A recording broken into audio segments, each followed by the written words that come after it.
मागण्यांसाठी अनेक वेळा मंत्रालय स्तरावर तसेच पोलीस प्रशासनाकडून बैठकीचं आश्वासन देण्यात आलं। जिल्हाधिकाऱ्यांनीही 8 दिवसात निर्णय घेण्याचं आश्वासन दिलं, मात्र अद्याप कोणतीही ठोस कारवाई न झाल्यानं शेतकऱ्यांनी आज पहाटे 4 वाजता प्रशासनाला पूर्वकल्पना न देता ट्रॅक्टर मोर्चाचं आयोजन केलं होतं। एकूण सुमारे 60 ते 70 ट्रॅक्टर मोर्चात सहभागी होणार होते, मात्र गरवारे पॉइंट येथे पोलिसांनी मोर्चा अडवून सर्व शेतकऱ्यांना MIDC पोलीस ठाण्यात नेलं।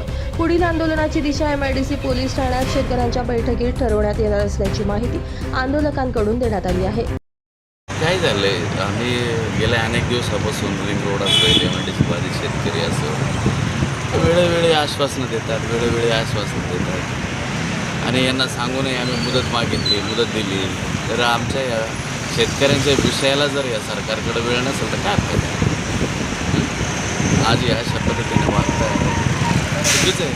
सगळे विषय तुम्हाला माहीत आहे ना, त्यांना बघू काय करायचं आहे ते। काय आश्वासन जाऊन देऊ नाही राहिले, ते मीटिंग लावून देतो नाही, मीटिंगही नाही, फायटिंगही नाही, काहीच नाही। आता आम्ही आमच्या मार्गाने चाललो, पुढे आडवणचे 30-40 ट्रॅक्टर उभे, इकडं गावळाने आंबाबावल्याचे उभे, तिकडचे येऊ राहिले आणि यांनी इथंच अडवून घेतलं।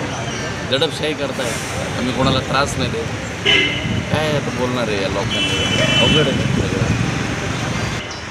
कुठली दिशा एका मंत्र्याचा इथं कार्यक्रम होऊ देणार नाही आम्ही। एकही कोणत्याही मंत्र्याचा इथं जर कार्यक्रम त्यांनी आयोजित केला ना, तो कार्यक्रम आम्ही उधळून जातो। शेतकरी यांना काय दाखवून देतो।